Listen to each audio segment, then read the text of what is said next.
আপনি কি জানেন আপনার সমস্যার পিছনে কি রহস্য লুকিয়ে আছে?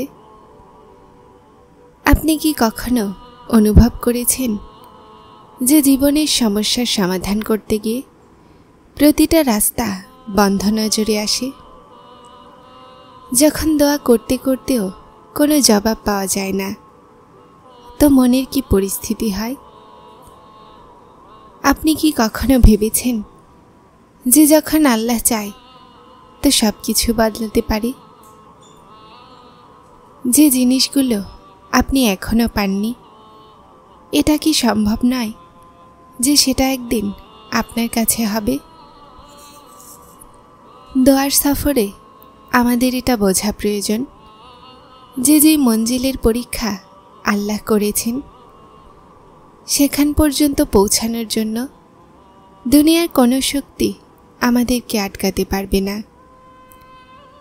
এটা সেই মুহূর্ত যেগুলোতে আমাদের এটা বোঝার প্রয়োজন হয় যে এই পরিস্থিতি সীমিত আর আল্লাহ অসীম।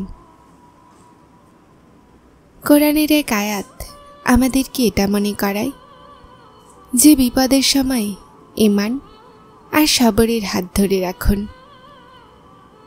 কেননা আল্লাহর কাছে এমন নেক বান্দাদের ফল কখনো যায়া হয় না। এটা জানা জরুরি যে জীবন কষ্টের অপর নাম, কখনো খুশি আর কখনো দুঃখ, কখনো কামিয়াবি আর কখনো ব্যর্থতা, এই সব কিছু জীবনের অংশ। কখনো কখনো জীবনের সফর এতটা কঠিন হয়ে যায় যে আমরা অন্ধকারে হারিয়ে যাই, অশ্রু গড়িয়ে পড়ে, মন ভেঙে যায় আর আশাগুলো দুর্বল হয়ে যায়। কিন্তু কখনো আপনি ভেবেছেন এটা সেই মুহূর্ত হয় যখন আল্লাহ তার রহমতের দরজা খোলেন, যখন আমরা সবরের পরীক্ষায় পৌঁছে যাই তো আল্লাহ আমাদেরকে একা ছাড়েন না। তিনি আমাদের অন্তর শান্তির চাদরে ঢেকে দেন আর আমাদেরকে তার রহমতের মাধ্যমে দান করেন।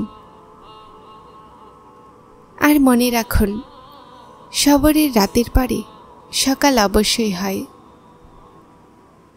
হযরত ইউসুফ আলাইহিস সালামের জীবনের উপরে লক্ষ্য করুন। তাকে স্বপ্ন দেখানো হয়েছিল, কিন্তু তার রাস্তায় সমস্যা এসেছিল। স্বপ্ন একটা খুশির নিশানি ছিল, কিন্তু সময় দুঃখের চক্করে ফেলে দিয়েছিল। আমরা অনেক সময় আল্লাহর হিকমতকে বুঝতে পারি না আর বিপদের সময় ভয় পেয়ে যাই। জীবনে অনেক সময় আমাদের এটা অনুভব হয় যে আমরা যেটা চাই সেটা জলদি পাই না, কিন্তু মনে রাখুন এটা সময়ের ব্যাপার, যা আল্লাহর চাওয়া পরিকল্পনা মোতাবেক হয়। জরুরি নয় যে যে জিনিস আপনি চান সেটা সেই মুহূর্তেই আপনি পাবেন। কখনো কখনো আমাদেরকে সবর করতে হয়। আপনি কখনো ভেবেছেন যদি সব কিছু জলদি পেয়ে যাই তাহলে আমরা কিভাবে জানতে পারব যে আল্লাহর রহমতের আসল মজা কি? যখন মনের গভীর থেকে দোয়া করা হয় তো সেই দোয়া একটা সুগন্ধি নিয়ে আসে। যখন আপনি চোখগুলো থেকে অশ্রুপাত করেন তো সেটা আল্লাহর কাছে আপনার কথা হয়ে যায়। যখন আপনি আল্লাহর সামনে অশ্রুপাত করেন তো এই সময় হলো আপনার সবরের, যে আপনি কি আপনার জবাবের জন্য প্রস্তুত। তাহলে এটা বোঝা জরুরি যে যেটাই হয়েছে সেটা আল্লাহর ইচ্ছাতে হয়েছে, আর যা কিছু হবে সেটাও আল্লাহর ইচ্ছাতেই হবে। আপনি কি কোরআনে কারিমে এটা পারেননি? নিশ্চয়ই আল্লাহ সর্ববিষয়ে সর্বশক্তিমান। এজন্য ভয় পেও না। যেই সমস্যার মধ্য দিয়ে তুমি এই সময় অতিক্রম করছো, বিশ্বাস রাখো এটা বিনা কারণে নয়।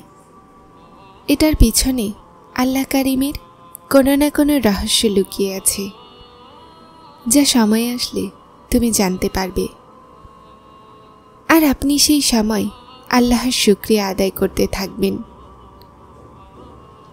যখন আল্লাহর সাথে বন্ধুত্ব হয়ে যাবে, তো বড় থেকে বড় বিপদও ছোট মনে হতে লাগে।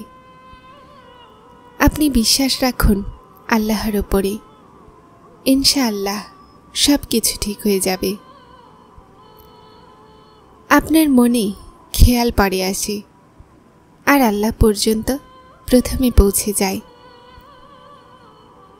না দিতে চাইতেন তো তিনি আপনাকে চাওয়ার সুযোগই দিতেন না। যিনি পাথর থেকে পানি বের করতে পারেন, উনি তার বান্দাদের জন্য ওসিলাও বানাতে পারেন।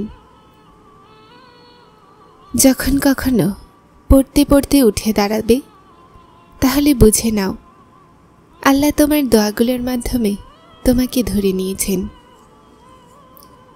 যদি আমার আল্লাহ আপনার হাতগুলোকে খালি রাখতে চাইতেন, তো তিনি আপনাকে কখনোই এই হাতগুলোকে এক করে দোয়া করা শেখাতেন না। আল্লাহ সেই জিনিসকেই আপনার জন্য ওসিলা বানিয়ে দিবেন, যা আপনার জন্য হতাশার কারণ হয়ে আছে। যদি আল্লাহ আপনার ফরিয়াদকে আপনার জবানে আনতে পারেন, তাহলে তিনি আপনাকে ওই জিনিস নসিবেও দিতে পারেন। উনি তো শেষ পর্যন্ত আপনার ডাকের অপেক্ষায় থাকেন, যে কখন আপনি তাকে ডাকবেন আর তিনি আপনার নসিব বদলে দিবেন। আর তারপর তিনি আপনাকে দোয়াগুলোর সুযোগ দেন, যেন আপনি সেই পছন্দের জিনিসকে চাইতে পারেন। পরীক্ষার সফর কখনো কখনো দীর্ঘ মনে হয়, কিন্তু এটা পাওয়ার সময় নিকটে আনি।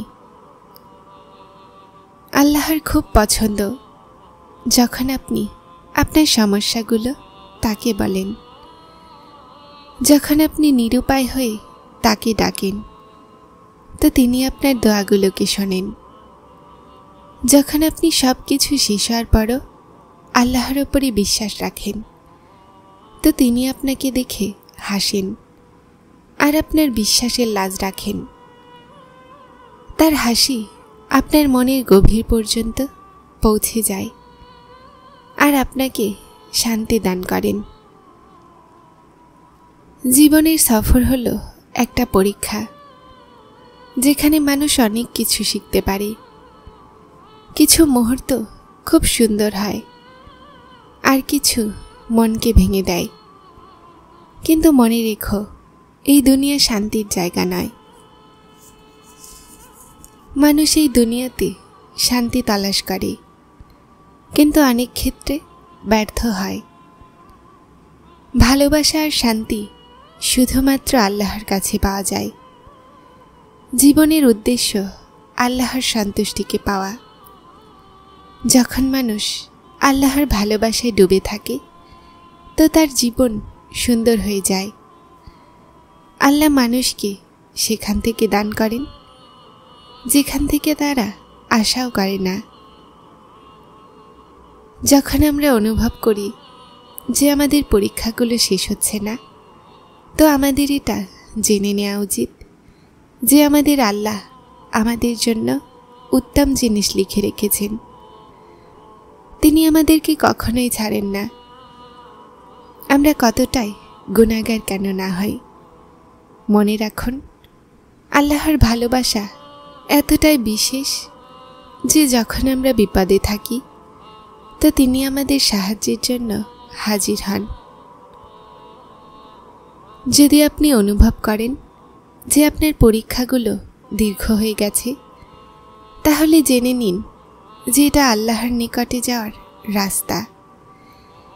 এটা বোঝা জরুরি যে আল্লাহর প্রতিটা ফয়সালা আমাদের জন্য কল্যাণকর হয়।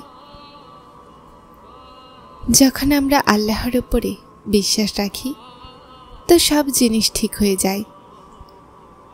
আল্লাহ ভালোবাসাগুলোকে দেখেন, আর তিনি দেখেন যে কে তার ভালোবাসায় কতটা অস্থির। যারা আল্লাহর রাস্তায় চলে, আল্লাহ তাদের নসিবের পাতাকে তার মর্জি মোতাবেক বদলে দেন। যখন আপনি পরীক্ষার সম্মুখীন হন, তো এই সময় আপনাকে মজবুত বানায়। সবর একটা এমন জিনিস যা আপনাকে শেখাবে যে জীবনের প্রতিটা মুহূর্তকে কবুল করুন, সেটা হোক ভালো অথবা খারাপ। সবর আপনাকে আপনার রবের সামনে মাথা ঝুঁকাতে শেখায়। জীবনে সমস্যা আসে, কিন্তু আমাদের মনে রাখা উচিত যে প্রতিটা বিপদের পিছনে আল্লাহর রহমত থাকে। আল্লাহর ওয়াদা যে তিনি তার বান্দার দোয়াগুলোকে কবুল করবেন। এজন্য প্রশান্ত হয়ে যান। সেই দয়াময় রব আপনার সবর ভেঙে যাওয়ার আগে আপনার এক একটা দুঃখকে দূর করে আপনার স্বপ্নগুলোকে বাস্তবে বদলে দিবেন। শীঘ্রই তিনি আপনাকে এমন খুব সুন্দর মঞ্জিল দান করবেন যে খুশির আলো আপনার জীবনকে সারা জীবনের জন্য আলোকিত করে দিবে। আর এক মুহূর্তে বদলে যাবে আপনার ভাঙা হৃদয়, ইনশাআল্লাহ। মনে রাখুন, ঈমানই মানুষকে প্রকৃত সফলতার দিকে নিয়ে যায়। বিশ্বাস রাখুন, সব কিছু লেখা আছে। আপনার রিজিক লেখা আছে, আপনার জীবনসঙ্গী লেখা আছে, আপনার পেশা লেখা আছে। তাহলে আপনি কেন ভয় পাচ্ছেন? আল্লাহর ওপরে আপনার তাওয়াক্কুল রাখুন, আর আপনার দ্বীনের হেফাজত করুন। বাকি সব জিনিস আল্লাহ সঠিক সময় আসলে দান করে দিবেন। যারা চ্যানেলটিতে নতুন এসেছেন তারা সাবস্ক্রাইব করে হেদায়েতের সাথে থাকুন। আসসালামু আলাইকুম।